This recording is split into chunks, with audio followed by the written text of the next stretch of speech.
Chess is a lot like team sports. You wouldn't send just one football player onto the field to win the game all alone. In chess, you'll want to use all of your pieces working together to achieve the same goal. Let's take a look at this position. Look at White's pieces. Notice how well they are working together. White has a pawn controlling the center, and notice how all of White's pawns are well placed, helping each other out. White's queen and bishop are lined up together on the b1 to h7 diagonal, pointing directly toward Black's castled king. White's knight on g5 is aggressively placed, joining the queen and bishop in attacking the king side.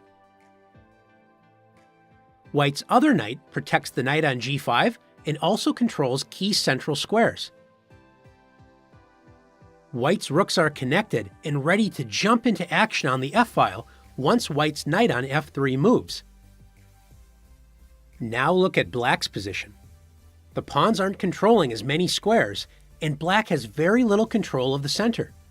The rooks are passive, the knights aren't coordinated, Black's bishop is unprotected, and what is that queen doing on a7? Let's walk through a few moves to see what will happen. White's rooks are ready to join the rest of the team and enjoy great activity on the f-file, but White's knight on f3 is in the way, so White brings the knight into the center with knight e5. The knight attacks the unprotected bishop on d7 and also opens up the rooks to put pressure on the f-file. Notice how the rooks join the knights in placing pressure on f7. There's 4 attacking pieces total on that square.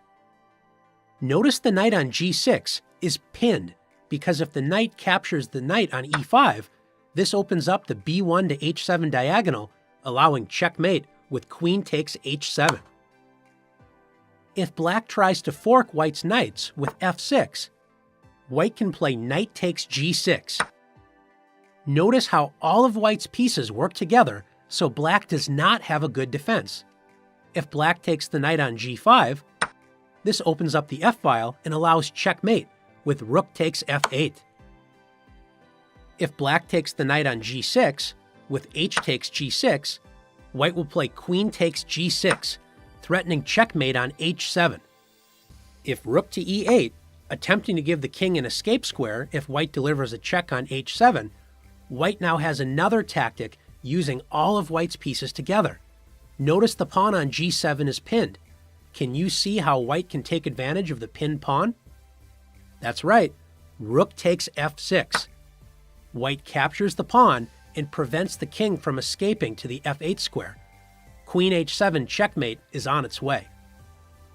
Black plays bishop to e8, bringing the bishop to safety and adding another protector to f7. Black's scattered, passive pieces are no match for White's well-coordinated team of pieces. White now captures the knight on g6 with knight takes g6.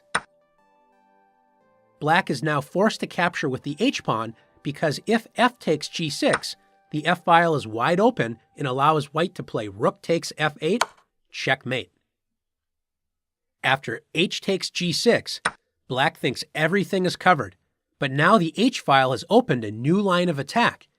White's knight is covering the h7 square, so White uses teamwork between the knight and the queen to set up mate in 1 with queen h3. Look at how nice the queen and knight work together, threatening checkmate on h7 on the very next turn. Black does not have a defense because the rook on f8 cannot move, so the king does not have a flight square. If Black attempts f6, attacking the knight, it's too little too late. White plays queen h7, checkmate. White's pieces worked very well as a team, combining the powers of each piece to overwhelm Black's defenses. Now it's your turn to practice making your pieces work together.